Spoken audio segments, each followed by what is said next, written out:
Hello friends, welcome to our initiative आप success study channel. आज की क्लास में हम लोग साइंस की प्रैक्टिस सीरीज़ शुरू करें। चलिए स्टार्ट करते हैं। आज की प्रैक्टिस सीरीज़ का पहला क्वेश्चन है, न्यूटन के गति का पहला नियम जाना जाता है। न्यूटन के गति का पहला नियम जाना जाता है गुरुत्वाकर्षण, जड़त्व का नियम, संवेग संरक्षण का नियम, ऊर्ध्वाधर गति।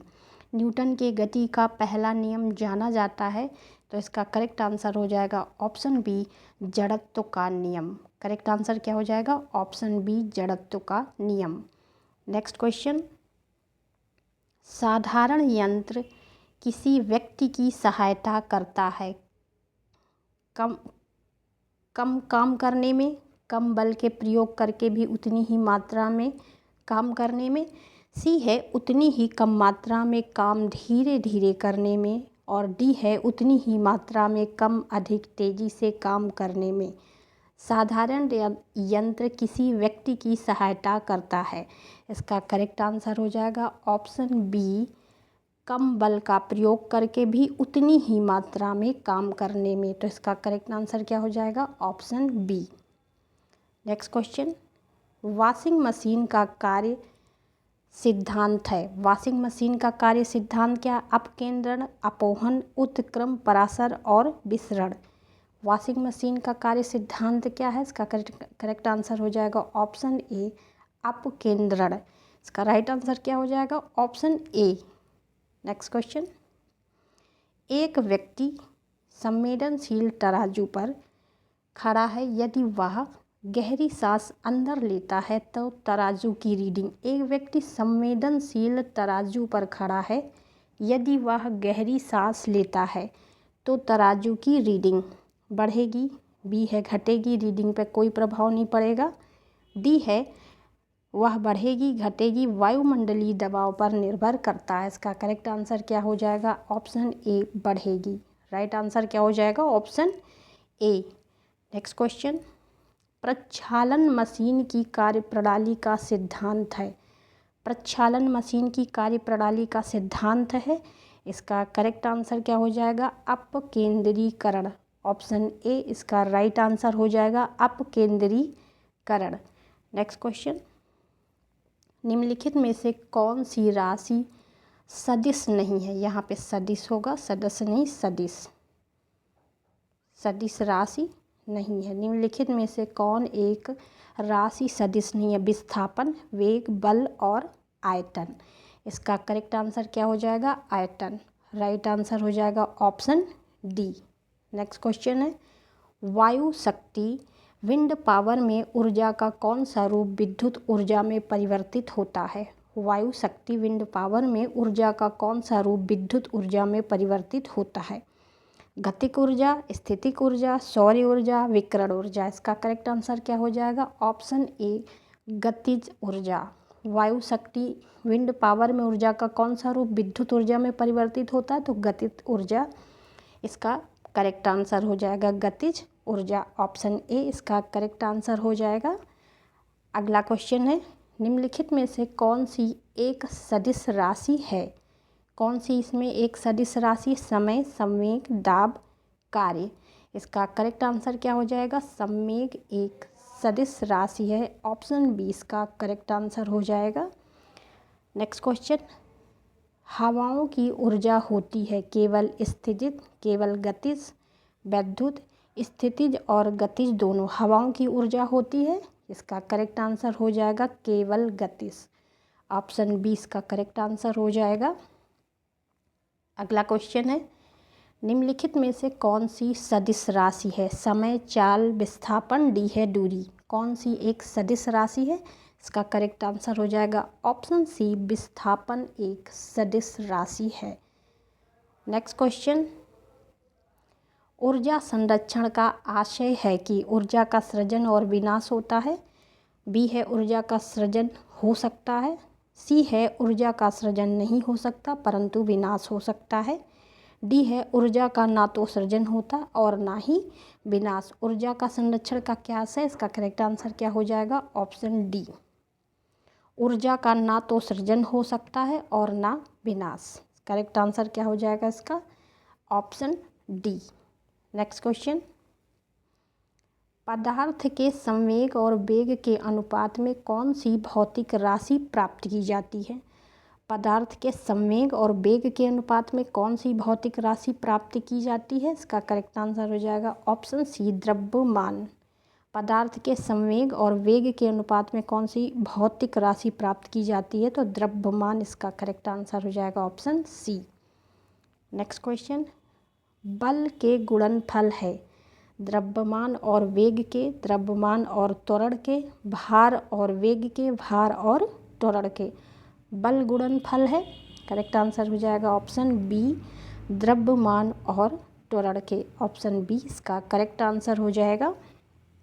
नेक्स्ट क्वेश्चन, एक ट्रेन जैसे ही चलना आरंभ करती है उसमें बैठे हुए यात्री का सिर पीछे की ओर झुक जाता है, इसका कारण?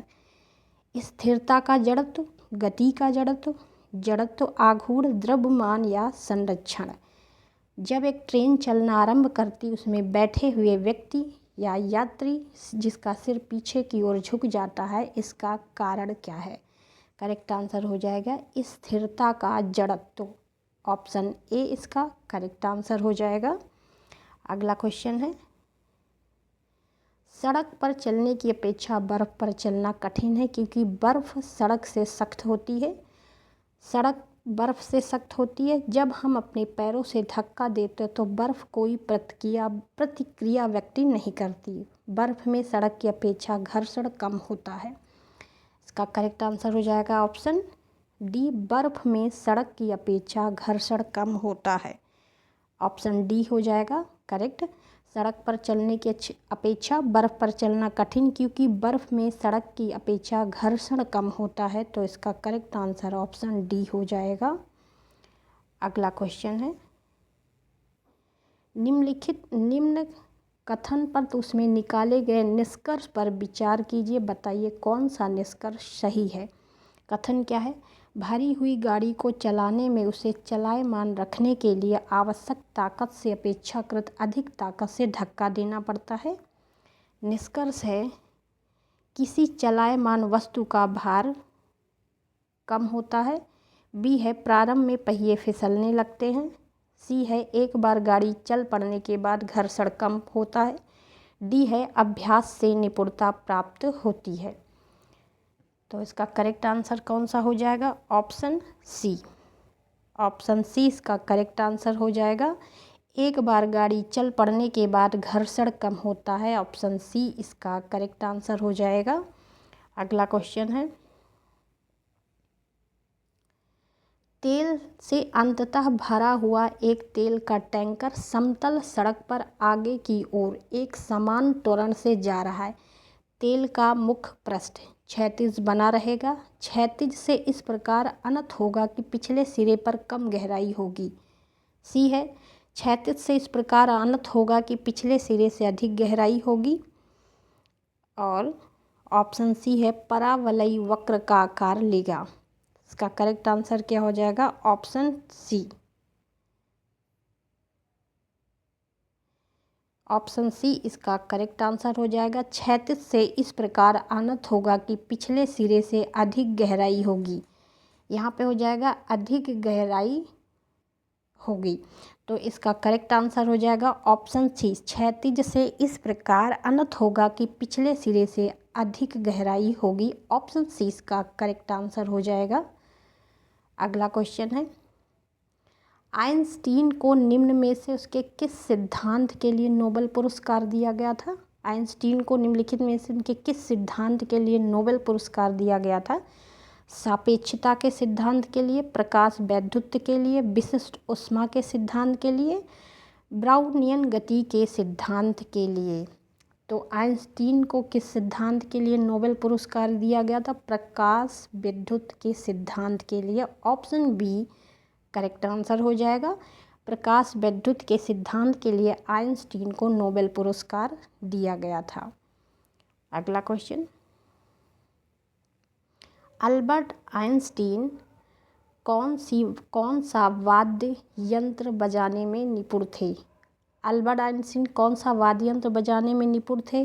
गिटार, बांसुरी, वायलिन, सितार। इसका करेक्ट आंसर हो जाएगा वायलिन। अल्बर्ट आइंस्टीन वायलिन या वाद्य यंत्र बजाने में निपुण थे। ऑप्शन सी इसका करेक्ट आंसर हो जाएगा। अगला क्वेश्चन है, भौतिकी में चतुर्थ आयाम का परिचय दिया था। भौतिकी में चतुर्थ आयाम का परिचय दिया था न्यूटन ने, आइंस्टीन ने, गैलीलियो ने, इनमें से कोई नहीं। भौतिकी के चतुर्थ आयाम का परिचय दिया था किसने? ऑप्शन बी हो जाएगा, आइंस्टीन ने। भौतिकी के चतुर्थ आयाम का परिचय दिया था आइंस्टीन। ऑप्शन 20 का करेक्ट आंसर हो जाएगा। नेक्स्ट क्वेश्चन, हरिगोविंद खुराना को किस आविष्कार के लिए सम्मानित किया गया था? हरिगोविंद खुराना को किस आविष्कार के लिए सम्मानित किया गया था? प्रोटीन के संश्लेषण के लिए, जीन के संरक्षण के लिए, नाइट्रोजनी क्षारों के संरक्षण के लिए, उपयुक्त में से कोई नहीं। इसका करेक्ट आंसर क्या हो जाएगा? ऑप्शन ए, प्रोटीन के संश्लेषण के लिए हरिगोविंद खुराना ने किस आविष्कार के लिए सम्मानित किया गया था? तो प्रोटीन के संश्लेषण के लिए। ऑप्शन ए इसका करेक्ट आंसर हो जाएगा। भौतिकी के किस शाखा में अति सूक्ष्म कणों की चाल का अध्ययन किया जाता है?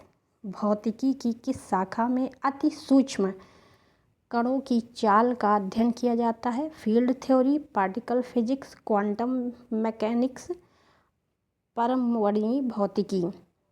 भौतिकी की किस शाखा में अति सूक्ष्म कणों की चाल का अध्ययन किया जाता है?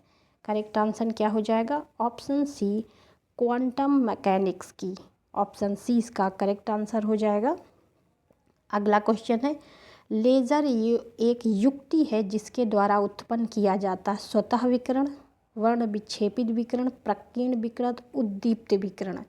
लेज़र एक युक्ति है जिसके द्वारा उत्पन्न किया जाता है उद्दीप्त विकिरण। ऑप्शन डी इसका करेक्ट आंसर हो जाएगा। अगला क्वेश्चन है, अगला क्वेश्चन है, विज्ञान का क्षेत्र जो मानव एवं यंत्र के मध्य स्वचलन एवं संचार का अध्ययन करता है कहलाता है। विज्ञान का क्षेत्र जो मानव एवं यंत्र के मध्य स्वचालन एवं संचार का अध्ययन करता है कहलाता है। Hydroponics, cryogenics, dietetics, cybernetics. विज्ञान वह क्षेत्र है जहाँ मानव एवं यंत्र के मध्य स्वचलन एवं संचार का अध्ययन किया जाता है। इसका करेक्ट आंसर हो जाएगा option D. Next question, Tata institute of fundamental research कहाँ पर स्थित है? Tata institute of fundamental research कहाँ पर स्थित है? बेंगलुरु में, कोलकाता, दिल्ली और मुंबई। इसका करेक्ट आंसर क्या हो जाएगा? Option D, Mumbai. Next question है, लेज़र का पूर्ण रूप है, लेज़र का पूर्ण रूप है long amplification by stimulated emission of radiation, light amplification by stimulated emission of radiation, C है locally amplified stimulated emission of radiation, और डी है light amplification by stimulated emission of radio. Laser का पूर्ण रूप क्या है? इसका करेक्ट आंसर क्या हो जाएगा? Option B. ऑप्शन बी इसका करेक्ट आंसर हो जाएगा। नेक्स्ट क्वेश्चन, राष्ट्रीय रासायनिक प्रयोगशाला स्थित है। राष्ट्रीय रासायनिक प्रयोगशाला कहाँ स्थित है? लखनऊ में, नई दिल्ली में, पुणे में, हैदराबाद में। राष्ट्रीय रासायनिक प्रयोगशाला कहाँ स्थित है? पुणे में। ऑप्शन सी इसका करेक्ट आंसर हो जाएगा। अगला क्वेश्चन है, गॉड पार्टिकल है न्यूट्रिनो, लेप्टॉन्स, हिग्स बोसान, मेसॉन्स। का करेक्ट आंसर हो जाएगा गॉड पार्टिकल हिग्स बोसान है। करेक्ट आंसर क्या हो जाएगा? Option C. नेक्स्ट क्वेश्चन, निम्नलिखित में से कौन सही सुमेलित नहीं है? प्रकाश तरंगे, एंड्रॉयड, वाणी निवेश, बृहद हैडन कोलाइडर, गॉड पार्टिकल, लाल ग्रह, मंगल। इसका करेक्ट आंसर हो जाएगा ऑप्शन बी, एंड्रॉयड वाणी निवेश। नेक्स्ट क्वेश्चन, निम्न में से कौन कथन असत्य है? वायुयान के विशेष रबर के टायरों को थोड़ा सुचालक बनाया जाता है। बी है, प्रकाश की नीली तरंगें बैंगनी तरंगों की तुलना में अधिक प्रकीर्णित होती, जिसके कारण आकाश नीला दिखाई देता है, ना कि बैंगनी। सी है, गीले बालों में घुमाया हुआ कंघा कागज के छोटे छोटे टुकड़ों को आकर्षित नहीं करता। डी क्या है, ज्वलनशील पदार्थ को ले जाने वाले वाहनों में प्रायः जमीन से छूती हुई धातु से बनी रस्सी बांधी जाती है। इसमें पूछा गया कौन सा असत्य है। इसका करेक्ट आंसर क्या हो जाएगा, ऑप्शन बी असत्य कथन है। ऑप्शन बी इसका करेक्ट आंसर हो जाएगा। अगला क्वेश्चन है, नवीनतम एंड्रॉयड जल दूरभाष प्रचलन पद्धति 6.0 का नाम है। मार्शमैलो, जेली बीन, मेसांस, इसमें से कोई नहीं। इसका करेक्ट आंसर क्या हो जाएगा, मार्शमैलो। ऑप्शन ए इसका राइट आंसर हो जाएगा। अगला क्वेश्चन क्या है, समय मापन विज्ञान है। Horology, cosmology, tomography, hydrology. समय मापन विज्ञान क्या है, ए हॉरोलॉजी। करेक्ट आंसर क्या हो जाएगा, ऑप्शन ए। नेक्स्ट क्वेश्चन, घर्षण एवं स्नेहक का अध्ययन है। Cryogenic, selenology, horology, tribology. घर्षण एवं स्नेहक का अध्ययन है ट्राइबोलॉजी। ऑप्शन डी इसका करेक्ट आंसर हो जाएगा। हीरे की खनिजी बनावट क्या है, कार्बन, नाइट्रोजन, निकेल, जस्ता। ऑप्शन ए इसका करेक्ट आंसर हो जाएगा। हीरे की खनिजी बनावट है कार्बन। ऑप्शन ए इसका करेक्ट हो जाएगा। अगला क्वेश्चन है, ऑक्सीजन के बाद सबसे अधिक उपलब्ध कौन सा मूल तत्व है। सिलिकॉन, कार्बन, सोडियम और डी है क्लोरीन। ऑक्सीजन के बाद सबसे अधिक उपलब्ध कौन सा तत्व है, तो सिलिकॉन। ऑप्शन ए इसका करेक्ट आंसर हो जाएगा। अगला क्वेश्चन है, निम्नलिखित में से कौन सा मूल तत्व है। रेत, हीरा, संगमरमर, इनमें से कोई नहीं। करेक्ट आंसर हो जाएगा, हीरा मूल तत्व है। ऑप्शन बी सही है इसका।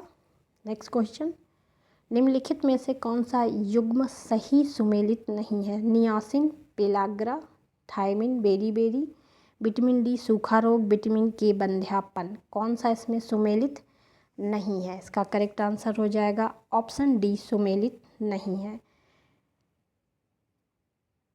ऑप्शन बी इसका सुमेलित नहीं, कौन सा युग्म सही सुमेलित नहीं है, ऑप्शन बी, ओ सॉरी डी। करेक्ट आंसर हो जाएगा ऑप्शन डी। नेक्स्ट क्वेश्चन, रतौंधी निम्नलिखित में से कमी के कारण होती है। रतौंधी किस कमी के कारण होती है। इसका करेक्ट आंसर हो जाएगा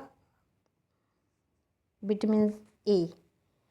रतौंधी निम्नलिखित की कमी के कारण होती है, विटामिन ए। सी इसका करेक्ट आंसर हो जाएगा।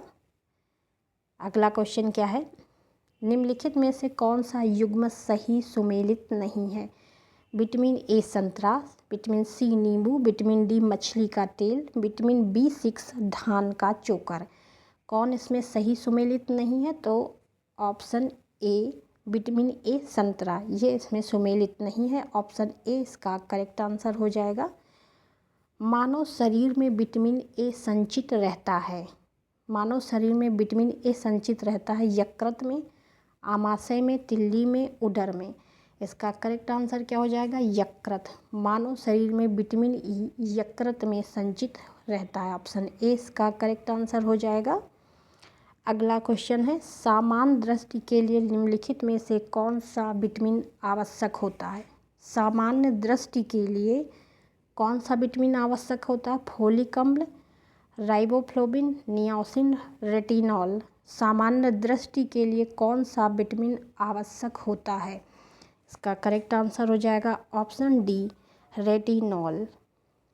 अगला क्वेश्चन, निम्नलिखित में से किसमें विटामिन ए की मात्रा अधिक है। पत्ता गोभी, गाजर, फूल गोभी, पालक। किसमें विटामिन ए की सबसे ज़्यादा मात्रा है।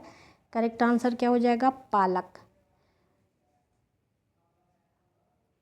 एक मिनट, निम्नलिखित में से किसमें विटामिन ए की मात्रा सबसे ज़्यादा होती है? तो गाजर में। ऑप्शन बी इसका करेक्ट आंसर हो जाएगा, गाजर। नेक्स्ट क्वेश्चन, निम्नलिखित में से कौन सा एक युग्म सही सुमेलित नहीं है? इसमें बताना है कौन सा सही सुमेलित नहीं है। इसका करेक्ट आंसर हो जाएगा टेकोफेरॉल, टोकोफेरॉल, बेरीबेरी इसमें सही सुमेलित नहीं है। बाकी इसमें सारे सही सुमेलित हैं। इसमें पूछा गया कौन सा सही सुमेलित नहीं है? टोकोफेरॉल, बेरीबेरी इसमें ये सुमेलित नहीं है। करेक्ट आंसर हो जाएगा option B. Next question, vitamin E का महत्वपूर्ण स्रोत निम्नलिखित में से कौन सा है? विटामिन ई का महत्वपूर्ण स्रोत कौन सा है? गेहूँ, अंकुर, तेल। ऑप्शन सी इसका करेक्ट आंसर हो जाएगा। अगला क्वेश्चन, सूची 1 को सूची 2 से सुमेलित कीजिए, नीचे दिए गए कूट से सही उत्तर बताना है। इसका करेक्ट आंसर कौन सा हो जाएगा? इसमें हो जाएगा विटामिन के अल्फा अल्फा, विटामिन डी हो जाएगा बी का हो जाएगा 3, ए का हो जाएगा 4, बी का हो जाएगा 3, विटामिन ई हो जाएगा 1, सी का हो जाएगा 1 और डी हो जाएगा विटामिन सी नींबू और डी का हो जाएगा 2, ए का 4, बी का 3, सी का 1, डी का 2। इस तरह इसका करेक्ट आंसर कौन सा हो जाएगा? Option D. इसका ऑप्शन डी करेक्ट आंसर हो जाएगा 4, 3, 1, 2। ऑप्शन डी इसका करेक्ट आंसर हो जाएगा। अगला क्वेश्चन है, निम्नलिखित में से किसका निर्माण हमारे शरीर में नहीं होता? हमारे शरीर में किसका निर्माण नहीं होता? Vitamin A, protein, enzyme, hormone. किसका निर्माण हमारे शरीर में नहीं होता? विटामिन ए का। ऑप्शन ए करेक्ट आंसर हो जाएगा। अगला क्वेश्चन है, किस विटामिन में कोबाल्ट होता है? वह है B1, B2, B6, B12। किस विटामिन में कोबाल्ट होता है? इसका करेक्ट आंसर हो जाएगा B12। ऑप्शन डी करेक्ट हो जाएगा। अगला क्वेश्चन, विटामिन B12 में निम्नलिखित में से कौन सी धातु मौजूद है? कोबाल्ट, लोहा, जस्ता, मैग्नीशियम। विटामिन B12 में निम्नलिखित में से कौन सी धातु मौजूद है? Option A cobalt. Vitamin B12 में कोबाल्ट धातु मौजूद है। ऑप्शन ए इसका करेक्ट होगा।